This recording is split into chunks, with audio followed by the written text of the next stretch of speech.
Hello नमस्कार दोस्तों। तो आपको अब हम एक और स्टूडेंट से मिलाते हैं जिन्होंने मध्य प्रदेश पुलिस का पेपर दिया है और अभी मध्य प्रदेश पुलिस के फिजिकल की तैयारी कर रहे हैं। नाम है नीतीश लोधी। चले हम आप उन्हीं से पूछते हैं। हाँ तो भैया नीतीश जी बोलिए। आप बताइए आपके कितने नंबर हैं? मेरे नंबर 76 हैं। 17 नवंबर सेकंड शिफ्ट। 17 नवंबर की दूसरी शिफ्ट में है। 76 नंबर हैं।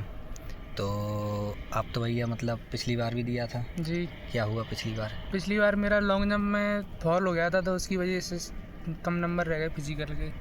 अच्छा। बाकी टाइमिंग अच्छी आई थी, गोला भी ठीक था, लेकिन लॉन्ग जंप में ज़्यादा ही हालत ख़राब थी। पिछली बार टाइमिंग आपने कितनी मारी? पिछली बार टाइमिंग थी 2:27। 2:27 लगभग 32 नंबर की। हाँ नहीं, कम की थी 32 से। मतलब 31-32 के नंबर के बीच में टाइमिंग है। और अभी टाइमिंग आपने लगाई? आप पहले ये बताइए आपने मतलब वर्कआउट करते करते अभी कितना टाइम हो गया? ये 2000 अभी जो पेपर दिया पुलिस का? अभी तो 10-15-20 दिन हुए हैं, क्योंकि ग्रुप डी का पेपर था ना, तो उस चक्कर में 1 दिसंबर तक तो हमने कुछ किया ही नहीं था। पर उसके बाद 10-12 तारीख के बाद आए, 15 तारीख से अच्छा वर्कआउट किया है। तो आपने फिर इस वर्कआउट के टाइम में कोई टाइमिंग वगैरह दी? हाँ ये हुई थी, बस वो तो ट्रायल ही था, बस पास हो गए थे रनिंग में।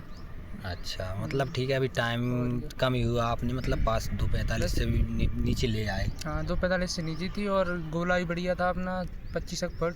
25 फुट गोला था। लॉन्ग जंप वही 14.5 की लगभग थी, 14.5 आ गई थी लॉन्ग जंप जी। और आप ये अगर शॉर्ट पुट की पूछें तो आपने पिछली बार शॉर्ट पुट कितना फेंका था? पिछली बार शॉर्ट पुट था वो 25 नंबर का था। 25 नंबर का लगभग। आप बताना कितने फिट पे होंगे 25 नंबर, कितने मीटर में, क्योंकि वहाँ पर मीटर में बताते हैं। और लॉन्ग जंप वहाँ पे कितनी थी? लॉन्ग जंप मेरी तो पहली फॉल हो गई थी, फिर सेकंड वाली आई थी 16 नंबर की।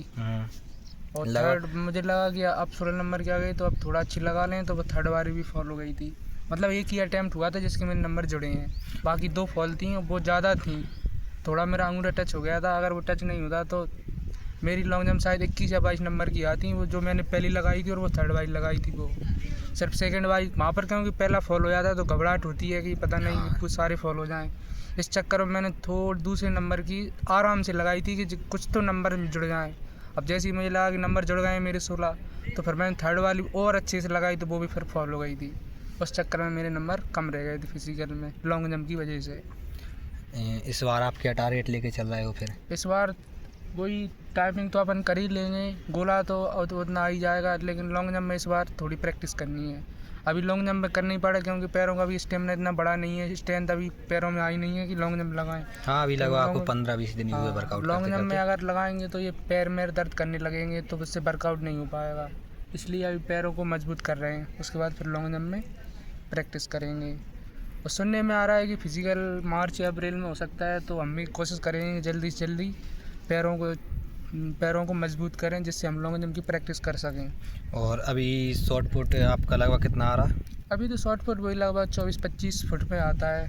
24-25 फीट पे। तो क्योंकि अभी पैरों में दर्द रहता है ना, शुरुआत हुई दर्द रहता है, तो उस चक्कर में थोड़ा गोला घट जाता है। मतलब रनिंग वर्कआउट पर ध्यान दे रहे हो, शॉर्ट पुट पर भी कम ध्यान दे रहे हो आप? थोड़ा अभी पैरों को स्ट्रेंथ बढ़ा दें तो ऑटोमेटिकली बाद में हो जाएगा गोला और लॉन्ग जंप जी। फिर बाद में हम जैसे ही रनिंग स्टेमिना बढ़ जाएगा तो शॉर्ट पुट और लॉन्ग जंप में काम करेंगे। ठीक है, best of luck. Thank you. आने वाले पुलिस वाले भैया जी तोड़ मेहनत करेंगे, दोनों मिलके आशा करते हैं इस बार वर्दी लेके ही छोड़ेंगे। धन्यवाद।